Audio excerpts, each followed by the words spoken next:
And then I wanted a contrasting typeface, and one of the requirements is that you have to use serif typeface.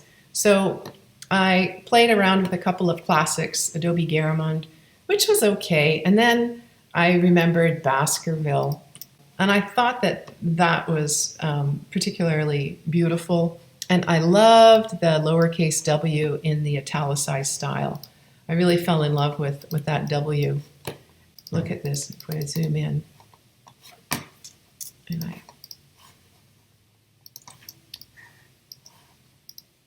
look at that. Aren't those letters beautiful?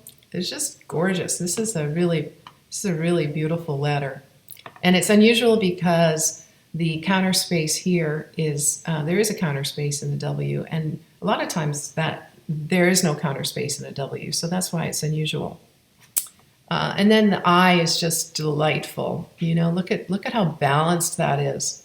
You know, the top terminal and the bottom terminal are, it's just like a perfectly balanced letter. And then you've got this really cute little tittle up there that looks just like it's on its way somewhere. There's a lot of movement in that letter. And even the S, the italicized, you know, that's kind of one characteristic of italicized typefaces, are that they have some movement to them. So I really liked that. And then also, even when it's not italicized, these are beautiful letter forms. Look at that. Just really nice. Look at that S. It's gorgeous. It's got generous brackets. It's got these rectangular serifs on the W and the I. And it's a classic typeface, and it's gorgeous. So those are my two typefaces. I really like this idea of like overlapping colors, some of the strokes, and how they're kind of screened a bit. So I was thinking I would play with that. So I just started layering S's. And those are just kind of 3 letters stacked. And sometimes it's really useful to use your arrow keys. So then the question becomes, you know, am I going to use a 3-column grid or a 4-column grid? What could possibly work? So until you have an idea about what kind of layout you want to do and how much content you have, it's really hard to determine which kind of grid or the number of columns that you might be working with.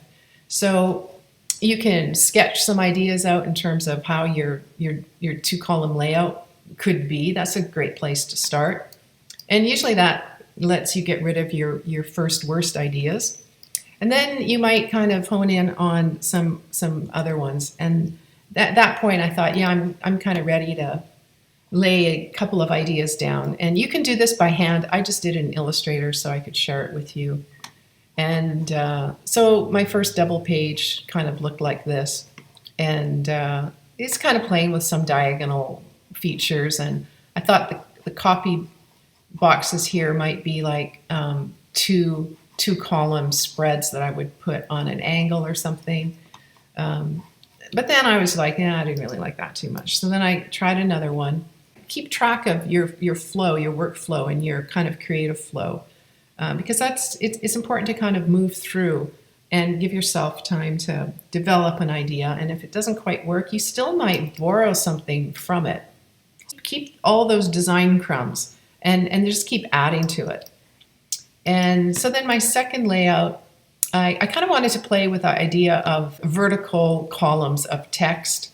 The next thing would be like, what kind of grid do I want to use?